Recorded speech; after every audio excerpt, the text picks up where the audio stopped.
Le texte raconte l'histoire du Tibet, de sa culture et de son conflit avec la Chine. Il met en lumière l'importance du Dalaï Lama comme symbole de l'identité tibétaine et de l'exil du peuple tibétain.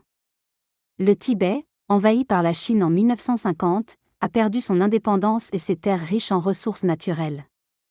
Le Dalaï Lama, actuellement âgé de 88 ans, est la figure centrale de l'unité et de la résilience du peuple tibétain. La question de sa succession est cruciale pour la communauté tibétaine. Le texte rappelle l'histoire et la culture tibétaine, ainsi que les enjeux géopolitiques liés à cette région de l'Himalaya. Depuis l'époque de Mao jusqu'à aujourd'hui avec Xi Jinping, la Chine revendique la propriété du Tibet, entraînant des tensions avec l'Inde. Les incursions chinoises sur le territoire indien ont provoqué des affrontements meurtriers. L'annexion du Tibet par la Chine en 1950 visait à imposer le communisme et à exploiter ses ressources naturelles, notamment ses fleuves. Le Tibet servait historiquement de zone tampon pour l'Inde. L'accord en 17 points signé en 1951 promettait une grande autonomie aux Tibétains, mais n'a jamais été respecté. Mao a contesté des zones clés de l'Inde, comme l'Arunachal Pradesh, pour affirmer son pouvoir. La ville de Tawang est devenue un enjeu symbolique, notamment en raison de sa signification religieuse et de la présence passée du Dalaï Lama. La Chine a cherché à contrôler le Tibet pour affirmer sa domination géopolitique et empêcher l'Inde de surpasser sa propre influence. Jawahar Nehru, le nouveau dirigeant de l'Inde indépendante, se détourne de l'Occident pour insuffler ses propres choix à l'Inde. Héritier spirituel de Gandhi, il privilégie la diplomatie à la guerre, croyant en la promesse de Mao sur le Tibet. Malgré l'hostilité chinoise et l'annexion du Tibet, Jawahar Nehru propose le non-alignement, fondant le mouvement des non-alignés en 1955 avec plusieurs pays d'Afrique et d'Asie. En essayant de négocier avec la Chine, se montre naïve et ne prend pas conscience des agissements oppressifs de Mao au Tibet. Le Dalaï Lama, convaincu dans un premier temps de la bienveillance chinoise, devra finalement faire face à la destruction de sa culture et à une invasion chinoise. Malgré son appel à l'aide à Jawahar Nehru, ce dernier refuse de provoquer Mao en lui offrant l'asile politique. Face à la résistance ou à l'exil, le peuple tibétain se retrouve confronté à un choix douloureux. Aux États-Unis, un groupe de résistants tibétains, nommé Rivière Ave, est soutenu clandestinement par la CIA pour lutter contre l'influence communiste chinoise. Des résistants sont formés dans les montagnes du Colorado avec des entraînements variés, dont de l'espionnage et du combat. Suite à des soulèvements, le Dalaï Lama fuit au Tibet pour trouver refuge en Inde, où il établit un gouvernement en exil. Plus de 14 000 Tibétains vivent dans la région d'Amala, où la culture et la pratique du bouddhisme tibétain sont préservées. Malgré cette protection, les autorités chinoises voient l'Inde comme soutenant des tendances séparatistes en accueillant le Dalaï Lama. De l'autre côté de la frontière, la fuite du Dalaï Lama, considéré comme le plus précieux des Tibétains, provoque la colère de Mao, se sentant trahi par le gouvernement en exil et perçoit cela comme une continuation de l'existence du Tibet et de son espoir de reconquête. Le Dalaï Lama devient une figure médiatique, parcourt le monde pour sensibiliser sur la situation de son peuple et se voit soutenu financièrement par l'Inde, les États-Unis et des fondations caritatives.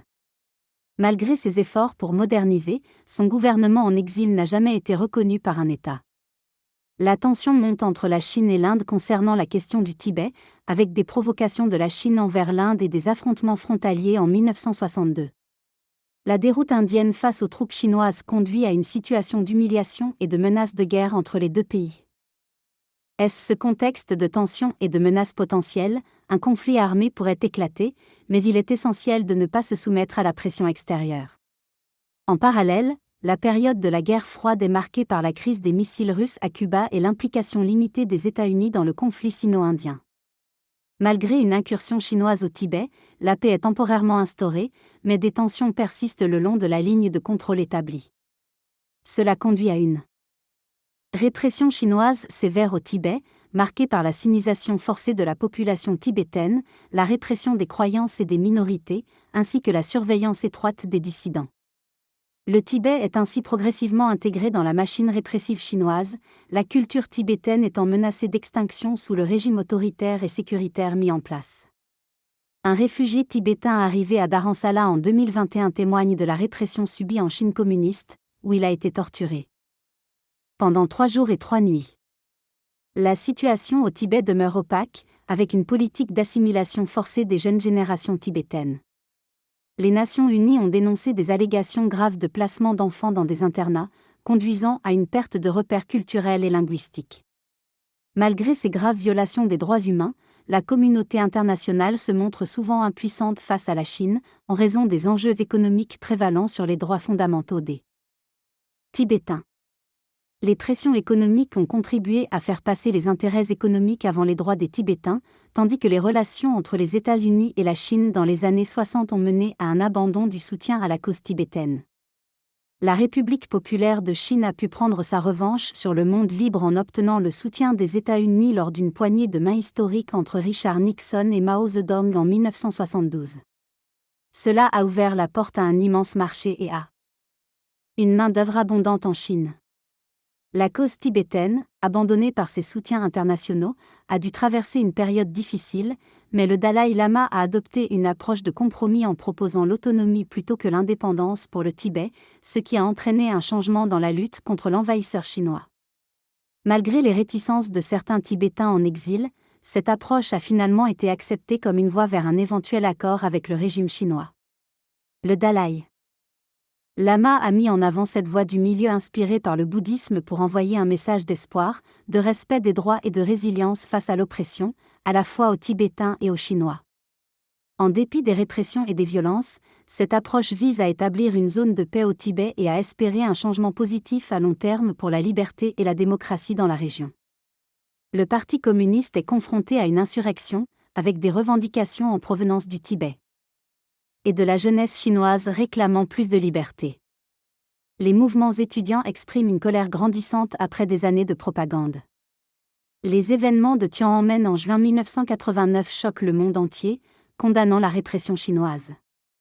Le prix Nobel de la paix est décerné au 14e Dalaï Lama, saluant sa philosophie de non-violence et de démocratie.